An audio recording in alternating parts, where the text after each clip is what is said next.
मध्य प्रदेश में हुए 28 विधानसभा सीटों के लिए उपचुनाव के लिए नतीजे आना अब आप देख सकते हैं कि शुरू हो चुके हैं।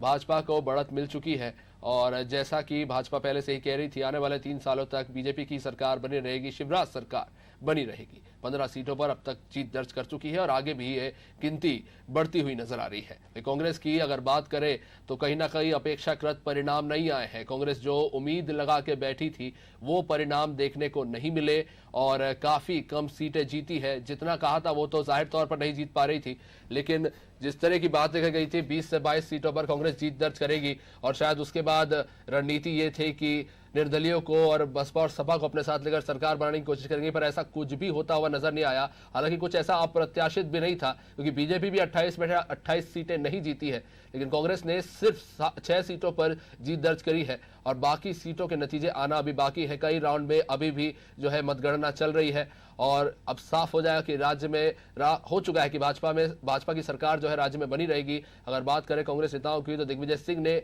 एक बार फिर से ईवीएम से छेड़छाड़ का आरोप जरूर लगाया है। वही मुख्यमंत्री शिवराज सिंह चौहान ने पलटवार करते हुए कहा है कि कांग्रेस सच्चाई स्वीकार नहीं कर रही है। हालांकि कमलनाथ ने ट्वीट के जरिए हार को स्वीकार किया है और साथ ही साथ सरकार से मांग की है कि जो योजनाएं गरीबों के लिए चलाई जा रही है वो निरंतर चलती रहे। इस बीच लक्ष्मण सिंह का भी एक ट्वीट आया था और उन्होंने ये भी कह दिया कि 2030 में हम वापसी करेंगे और अब 2030 के जो है 23 को लेकर उम्मीद ला के बैठी है कांग्रेस, उनके इस ट्वीट से जाहिर हो रहा है। और जो परिणाम हालांकि सामने आए उनमें बीजेपी की तरफ से अब तक के जो नतीजे निकल कर आए हैं वो आपके टेलीविजन स्क्रीन पर है, जहां पर स्पष्ट रूप से जीत दर्ज की है। बात करें तो सांची से प्रभुराम चौधरी ने जीत दर्ज की है। वही अशोकनगर से जजपाल सिंह जज्जी, पोहरी की बात करें तो सुरेश धाकड़ जीते हैं। अंबा से कमलेश जाटव, मुंगावली से ब्रजेंद्र सिंह यादव ने बीजेपी की तरफ से जीत हासिल की है। सुवासरा से हरदीप सिंह टंग ने भारी बहुमत से जीत हासिल की है। मानदाता में नारायण पटेल, नेपा नगर में सुमित्रा कासडेकर ने जीत हासिल की है। बाद में इन्होंने पार्टी छोड़ी थी। 22 सिंधिया समर्थकों के बाद सुमित्रा कासडेकर ने बाद में कांग्रेस को छोड़कर बीजेपी का दामन थामा था। तब काफी सवाल उठ रहे थे उनके इस कदम को लेकर, लेकिन इस कदम में उन्हें सफलता ही मिली। मंजू दादू को उन्होंने हराया था 2018 के विधानसभा चुनाव में और उसके बाद अब उन्होंने मंजू दादू की जगह नेपानगर से चुनाव लड़ा और जीत हासिल की है। वही जौहरा में बात करें तो सूबेदार सिंह ने जीत हासिल की है। ये सीट खाली हुई थी विधायक के निधन की वजह से और सूबेदार सिंह बीजेपी के उन्होंने जीत हासिल करी। बदनावर से राजवर्धन सिंह दतीगांव, इन्हें भी अच्छे खासे मतदान मिला है। वोटिंग मार्जिन काफी अच्छा रहा है दतीगांव का भी और उन्होंने जीत हासिल करी है। बात करें भांडेर की, रक्षा सरोनिया ने यहाँ जीत हासिल करी है और फूल सिंह भरैया को मात्र 51 वोटों से हराते हुए जीत हासिल की है। बहुत ही ज्यादा चर्चित रहा था भांडेर और उसका कारण ये था कि यहाँ पर दलित वोटों को लेकर जिस तरह की बयानबाजी देखने को मिली थी, खासतौर पर फूल सिंह भरैया की तरफ से इसकी काफी आलोचना भी हुई थी। हालांकि कांग्रेस ने इसको लेकर सफाई दी थी कि कुछ पुराने वीडियोस हैं और इस तरह की बातें जरूर हुई, लेकिन भांडेर में किसी भी तरह के विवादित बयान और सवर्णों को लेकर जिस तरह की बातें की गई हो उन सबका कोई फायदा मिलता हुआ हालांकि नजर नहीं आया। लेकिन कांटे की टक्कर देखने को मिली आखिरी राउंड तक और 51 वोटों से जीती है। बहुत बड़े कांटे का टक्कर ये देखने को मिला था और रक्षा सरोनिया ने फूल सिंह भरैया को हरा दिया है।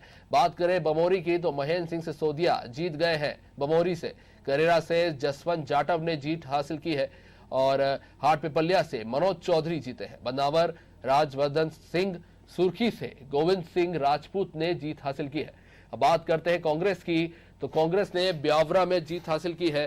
रामचंद्र दागी जो पिछली बार हार गए थे इस बार जीत गए हैं। आगर में बात करें तो विपिन वानखेड़े जीत चुके हैं। सुमावली में अजब सिंह ने जीत हासिल की है। दीमनी ने रविंद्र सिंह तोमर। कई जगहों पर अभी भी काउंटिंग जरूर जारी है, लेकिन जो मत निकलकर सामने आया स्पष्ट हो चुका है। आधिकारिक घोषणा नहीं हुई है पर जीत हासिल कर चुके हैं। मुरैना सिंधिया का गढ़ माना जाता है, वहां से राकेश मावई ने जीत हासिल की, लेकिन गौरतलब है कि सिंधिया के कट्टर समर्थक माने जाते रहे हैं राकेश मावई, इन्होंने मुरैना से जीत हासिल की है। वही गोहद में बात करें तो मेवाराम जाटव ने जीत हासिल की है।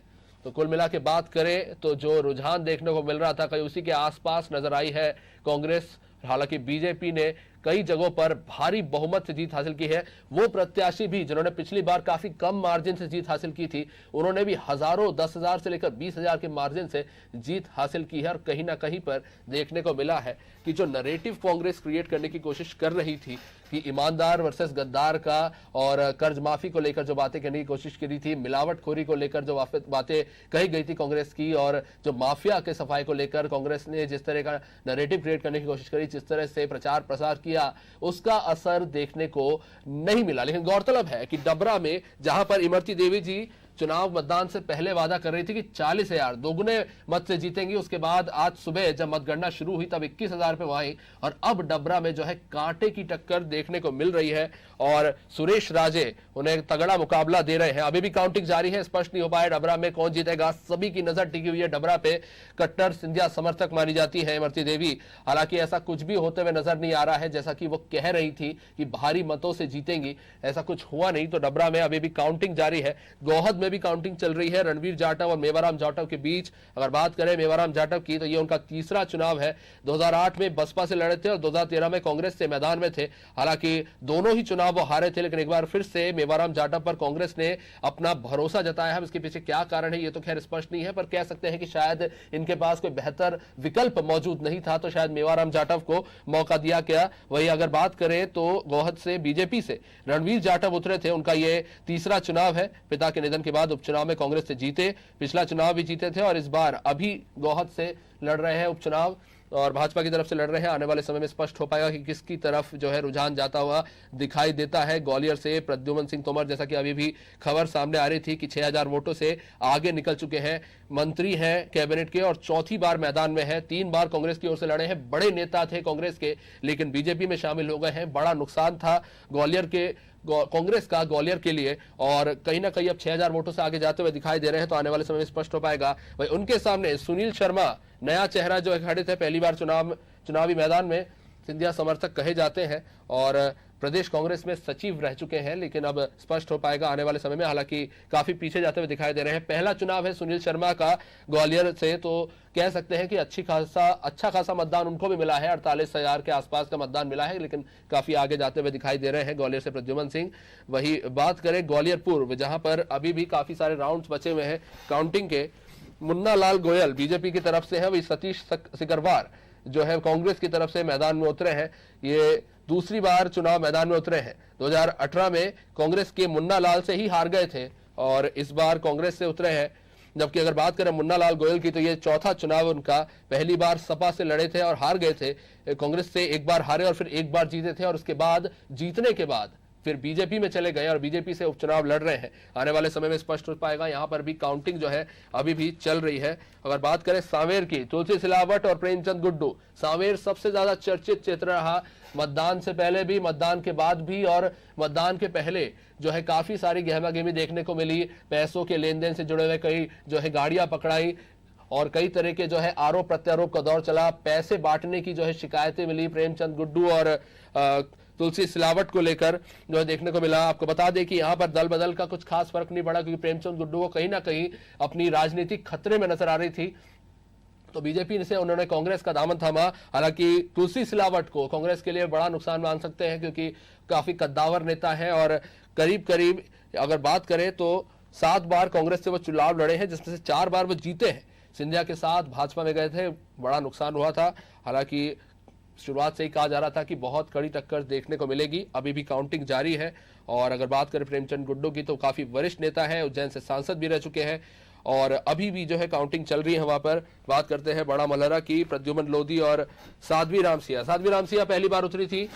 गढ़ माना जाता है उमा भारती का लगातार दूसरा चुनाव है लोधी का। 2018 में कांग्रेस से भाजपा प्रत्याशी ललिता यादव को हरा चुके हैं, लेकिन उसके बाद उन्होंने कांग्रेस को छोड़कर बीजेपी का दामन थामा था।